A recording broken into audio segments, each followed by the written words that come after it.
ఏమిట్రా? ఏమైంది? సీత ఎదురుగా కనపడుతోందా? సీత కాదు, తమరి అత్తగారు.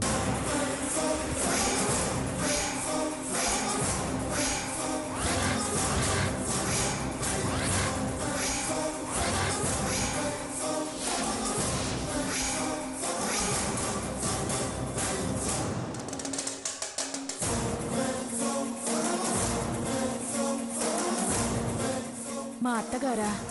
ఈవిడెందుకు వచ్చింది? పెళ్లి చూపులు ఫెయిల్ చేయడానికేమో. చా, ఆవిడకేం తెలీదు రఘు. అవును, ఆవిడొచ్చిందంటే వీళ్ళుండరుగా?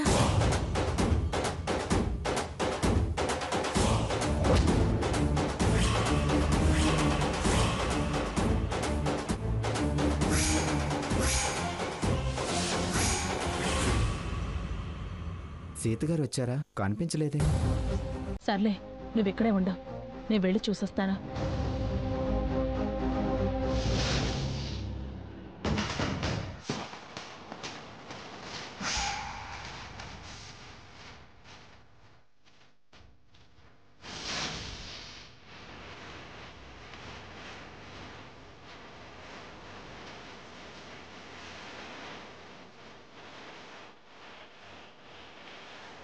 అరే అత్తయ్య గారు!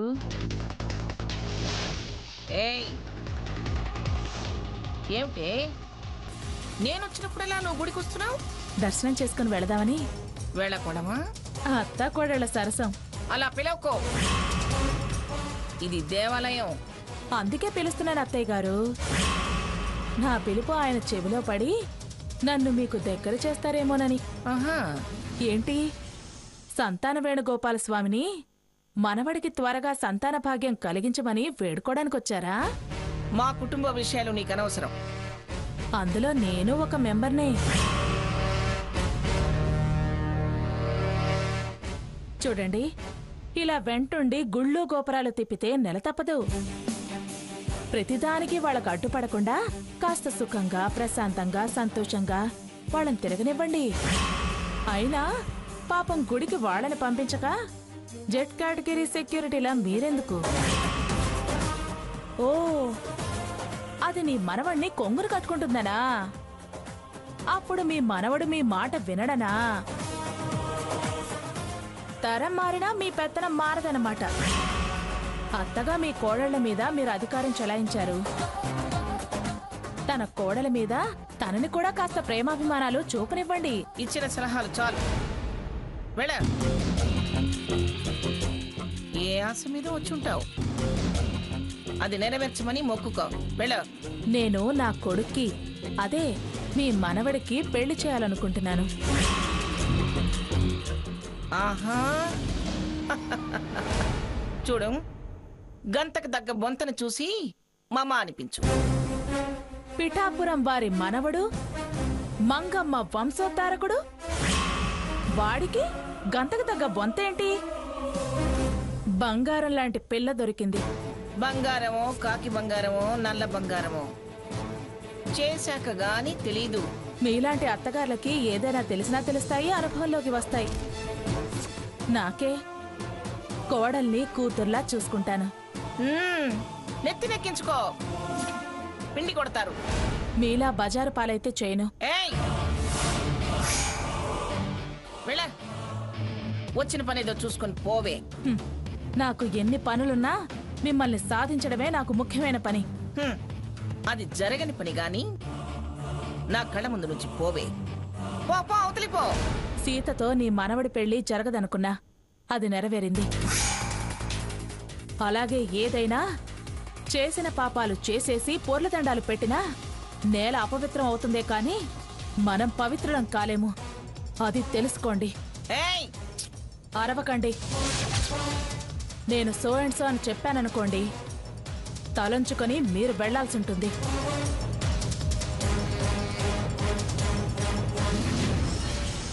అమ్మ శారదా, ఇదిగోనమ్మా ప్రసాదం.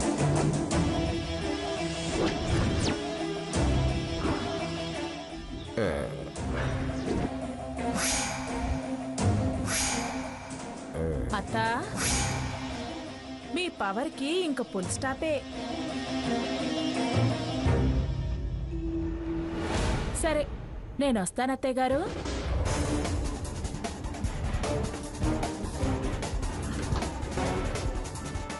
ఏమిటి భగవంతుడా ఇది? నా మనవడి సంతానాన్ని కోరి మేమొస్తే ఈ పంచాయతీల మారిదాన్ని తెచ్చి వార్నింగ్ ఇచ్చి పంపిస్తున్నావు.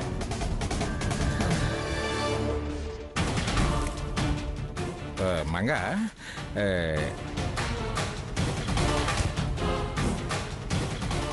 అక్క వాళ్ళు ఈవిని చూసి జంప్ అయినట్టున్నారు. ఏయ్, ఏంటి పదా.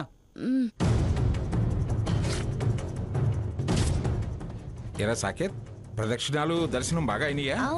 ఏమిటి ఇంత ఆలస్యం? వచ్చాం కదా అమ్మగారు. పదండి.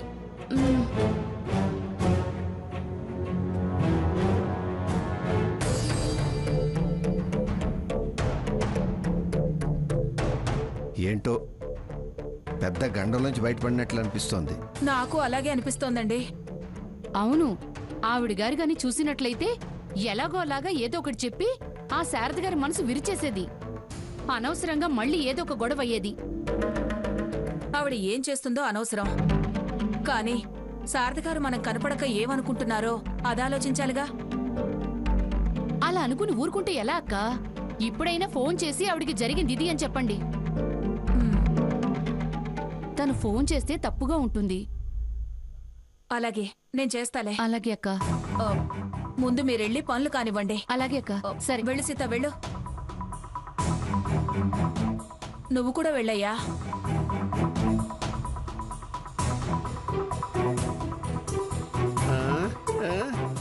శకుంతలా,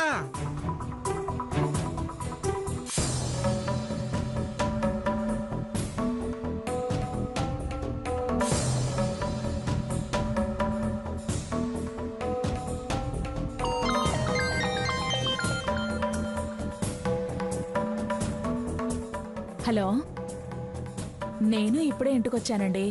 నేనే ఫోన్ చేద్దామనుకున్నాను, ఈలోగా మీరే చేశారు. క్షమించండి.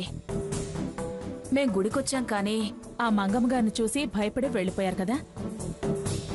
సరే, సీత అక్కడుందా? తను గదిలో ఉంది. నేనేమో సీతకి రఘురామ్ ఎక్కడ నా కొడుకని తెలిసిపోతుందోనని భయపడుతూ టెన్షన్గా వచ్చాను. తీరా నేను అక్కడికొచ్చాక మీరెవరూ కనిపించలేదు. ఆవిడ దర్శనమిచ్చింది, వెంటనే ఊహించాను. ఆవిడని చూసి మళ్ళీ ఏం రాతంతం చేస్తుందోనని మీరంతా వెళ్ళిపోయి ఉంటారని ఊహించాను. అవునండి, ఆవిడని చూడగానే మాకు చెవటలు పట్టాయి. సర్లేండి, అదేదో అంటారే, చావు తప్పి కన్ను లొట్టపోయిందని. సరిపెట్టుకోవడమే. ఇలా అయిందేంటా అని కాస్త బాధగా ఉంది. పర్వాలేదులేండి, ఏది జరిగినా మన మంచికే అనుకోవాలి. వాయిదా పట్టం సీతకి మా వాడి మీద కోపం తగ్గడానికేమో. అమ్మా, ఎవరి ఫోన్లో ఏంటి అంత బానే ఉందంటున్నావు? జరిగిన దాని గురించి చెప్తున్నానే. ఏది ఫోన్ ఒకసారి లైవ్. ఇదిగో మాట్లాడు. సావిత్రి, వస్తున్నానండి.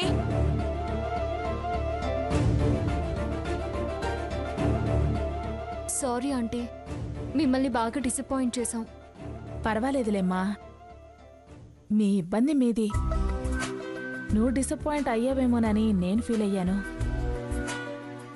నిన్ను నేను చూశాగా, మా వాడు నా మాట కాదనులే. అలా అనకండి, మీ అబ్బాయి నన్ను చూడాలి కదా. వాడు నిన్ను చూడటం కన్నా నువ్వు వాణ్ణి చూడటం ముఖ్యం అనుకుంటున్నావేమో. అలా అని కాదు, నేను అందానికి అంత ప్రిఫరెన్స్ ఇవ్వను. మనసు అభిప్రాయాలకే ఎక్కువ విలువిస్తాను. అలా అయితే వాడి అభిప్రాయము నీ అభిప్రాయము చాలా దగ్గరగా ఉన్నాయి కదా. మీరేమనుకోకపోతే ఒక హెల్ప్ చేస్తారా ఆంటీ? ఏంటమ్మా? మీ అబ్బాయి నంబర్ ఇవ్వగలరా? ఒకసారి అతనితో ఫోన్లో అయినా మాట్లాడతాను. జస్ట్ నా ఒపీనియన్స్ అతనితో షేర్ చేసుకోవడానికి అంతే. దాంతే ఉందమ్మా, తప్పకుండా ఇస్తాను.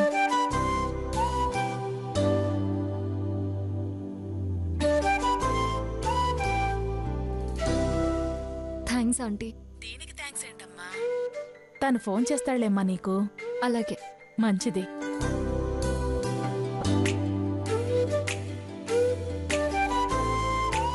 కరెక్ట్గా నేను ఏదైతే ఎక్స్పెక్ట్ చేశానో అదే జరిగింది. అసలు నువ్వు ఏం ఎక్స్పెక్ట్ చేసావు? ఏం జరిగిందమ్మా? నిన్న నీకు ఫోన్ ఇస్తూ ఏం చెప్పాన్రా? సీత నీతో ఖచ్చితంగా మాట్లాడాలి అంటోంది. ఎందుకలా అంటుందమ్మా? పెళ్లి చూపులు జరగాల్సిందే పర్సనల్గా మాట్లాడాలి అంది కదా. అయితే పెళ్లి చూపులు జరిగితే నువ్వు బయటపడతావురా. బయటపడితే తను ఇష్టపడదు. అందుకే వద్దు, నిజం చెప్పేద్దాం అనేది. అలా చెప్తే సీత నా కోడలు ఎలా అవుతుంది? ఇది బాగుందమ్మా. అదేదో అంటుంటావే, తిక్క కుదిరితే గాని పెళ్లి కుదరదు, పెళ్లి కుదిరితే గాని తిక్క కుదరదు అన్నట్టుంది. సర్లేరా, అన్నీ అవే కుదురుతాయిలే. ఎలా? ఇలా. ఏంటమ్మా ఇది? సెల్ ఫోనా, మ్యారేజ్ బ్రోకరా? ఇది కుదర్చడం ఏంటి? అదే, సెల్ ఫోను ప్రపంచాన్నే కలుపుతోంది, మీ ఇద్దరిని కలపలేదా? ఏంటమ్మా స్ట్రైట్ గా మాట్లాడేదానివి ఇలా ఫజిల్ లాంగ్వేజ్ లో చెప్పి కన్ఫ్యూజ్ చేస్తున్నావు. అది కాదురా, తను నీ ఇష్టాలు తెలుసుకోవాలనే ఆలోచనలో ఉంది. అందుకే దీనిలో సీత నెంబర్ 1 ఫీడ్ చేసి నీకిస్తున్నాను. తీసుకో. మెల్లిగా తన్ని పలకరించు, ఇంప్రెస్ చేయి. నీ మాటలతో నువ్వు చాలా మంచివాడవనే అభిప్రాయాన్ని కలిగేలా చేయి. బాగుందమ్మా. నా వాయిస్ తను గుర్తుపడుతుంది. నువ్వు నాకు ఫోన్ ఇవ్వడం కాదు, తను తన ఫోను నేలకేసి కొడుతుంది. ప్రతిదీ నీకు చెప్పాలంటే నా వల్ల కాదు. నేను నీ పేరు మార్చా, నువ్వు నీ టోన్ మార్చు. సీతని నీ సొంతం చేసుకో. అమ్మా ఇది అమ్మ ఆర్డర్ అంతే. ఓకే, మాతృదేవో భవ. దీవించండి. దీవించమ్మా. శీఘ్రమేవా కళ్యాణ ప్రాప్తిరతు. మమ్మీ నువ్వు సూపర్ మమ్మీ. ఇప్పుడు అర్థమైందా నీకు నేను ఆ ఫోన్ ఎందుకు ఇచ్చాను?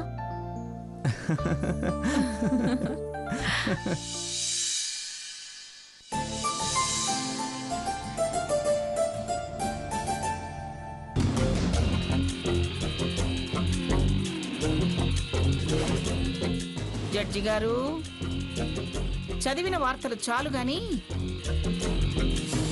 ముందు క్యాలెండర్ చూసి మంచి రోజు చెప్పండి.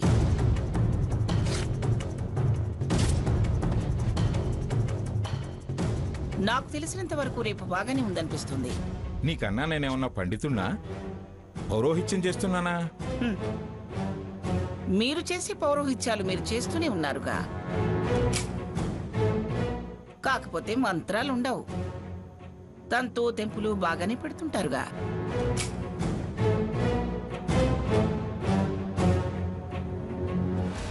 పంచమి గురువారం వద్యం లేదు. స్వాతి నక్షత్రం రాత్రి దాకా ఉంది. మంగా రేపంతా బానే ఉంది. అవును, ఈ మంచి చెడు దేనికి చూస్తున్నావు? మీతో కలిసి అలా అలా మరోసారి రథం మీద ఊరేగుదామని. అదేం భాగ్యమే. నువ్వు షష్ఠి పూర్తికి సరే అను, గజరథం చేయిద్దాం. షష్ఠి పూర్తి చేసుకుని ముసలితనం ప్రకటించుకుందామా? ప్రకటించుకోకపోతే మాత్రం 16 ఏళ్ల బాలాకుమారి అవుతావా? నన్ను అలాగే అంటున్నారు. మీకేమన్నా అభ్యంతరమా? సర్లే గాని ఇంతకీ ఆ మంచి రోజు ఎందుకో చెప్పవే. షష్ఠి పూర్తి చేసుకుని ముసలితనం ప్రకటించుకుందామా? ప్రకటించుకోకపోతే మాత్రం 16 ఏళ్ల బాలాకుమారి అవుతావా? నన్ను అలాగే అంటున్నారు. మీకేమన్నా అభ్యంతరమా? సర్లే గాని ఇంతకీ ఆ మంచి రోజు ఎందుకో చెప్పవే. సాకేత్ పెళ్ళప్పుడు విదేశాలకు వెళ్లిన వాళ్ళు కొంతమంది ఉన్నారు. రేపు వాళ్ళు వస్తున్నారు. పిలిచి ఈ ఇంటి కోడల్ని పరిచయం చేసి భోజనాలు పెడదామని. అయితే వెంటనే మా అమ్మకు ఫోన్ చేయాలి. దేనికి? దేనికంటారేంటి? భోజనాలకు వాళ్ళంతా వస్తున్నారు కదా. అయితే దాన్ని పిలవాలా? చచ్చా, పిలవడానికి కాదమ్మా. పొరపాటున ఇటువైపు మళ్ళీ పూజ ప్రసాదం అంటూ వస్తారేమోనని. 2 రోజులు ఈ పక్కకి రాకు, వచ్చి ఈవిడ ఈ పసుపు తాడ మా మంగమ్మ మనవరాలు తల్లి అని మరోలా మీ వాళ్ళు అనుకోకుండా ఉండడానికి. వచ్చి మన పరువు తీయడం కన్నా రాకుండా గౌరవం నిలబెట్టడం మంచిది కదా అని. ఏమిటి మంచిది? అది రాకపోతేనే ఈ మంగమ్మ మంచి బంగారు చిలకనే పట్టుకుంది, కట్నం పేరుతో ఎంత ఆస్తి లాగిందోనని మనసులో అనుకుంటారు. మీ అమ్మ వస్తేనే పేదంటి పిల్లని చేసుకుందన్న మంచితనం, మనసు, గొప్పతనం తెలుస్తాయి. మనసు తెలియడం అటుంచండి. ఇంత దరిద్రపు సంబంధం చేసుకుందేంటి, ఇంతకంటే మంచి పిల్ల దొరకదా అనుకుంటే? నేను చెప్తాగా, నా గొప్ప మనసు వాళ్ళకి తెలిసి రావాలంటే ఖచ్చితంగా దాన్ని ఇక్కడికి తీసుకురావాల్సిందే. అది సరే, స్వర్ణ వద్దంటుంది కదా. అది చిన్నపిల్ల, దానికి తెలుసు. కన్యాదానం చేసిన వాళ్ళు కటిక పేదవాళ్ళైనా మంగమ్మ ఇంత పెద్ద మనసు చేసుకొని మనవడి కోసం, వాడి ప్రేమ కోసం వాడికి పెళ్లి చేసింది అని అందరూ గొప్పగా చెప్పుకోవాలి. నాకైతే అలా చెప్పుకుంటారనే నమ్మకమేమీ లేదు. మీకే విషయంలో నమ్మకం ఉంది గనక ఈ విషయంలో నమ్మకం ఉండడానికి. స్వర్ణ, ఆ ఫోన్ ఇలా ఇవ్వు. వద్దమ్మగారు, నా మాట వినండి. ముందు ఫోన్ ఇవ్వవే.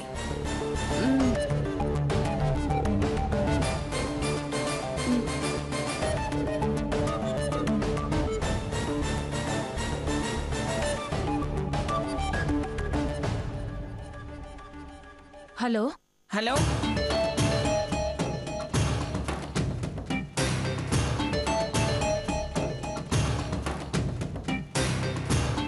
అర్థమైందిగా? కాస్త హుందాగారా. మొన్న మేము పెళ్లికి పెట్టిన చీరల్లో చీర కట్టుకుండ్రా. అలాగే మీ తోడి కోడల్ని అడిగి అరువైనా తీసుకుని ఓ మంచి నగ వేసుకునిరా. అర్థమైందిగా? నీ దరిద్రం నేను చెప్పేదాకా తెలియకూడదు. మీ తోడి కోడల్ని అడిగి అరువైనా తీసుకుని ఓ మంచి నగ వేసుకునిరా. అర్థమైందిగా? నీ దరిద్రం నేను చెప్పేదాకా తెలియకూడదు.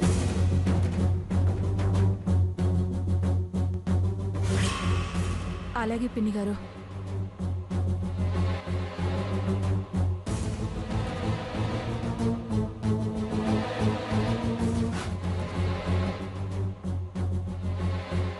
పిలిచిందని సంతోషపడాలా, పెట్టిన షరతులకి బాధపడాలా?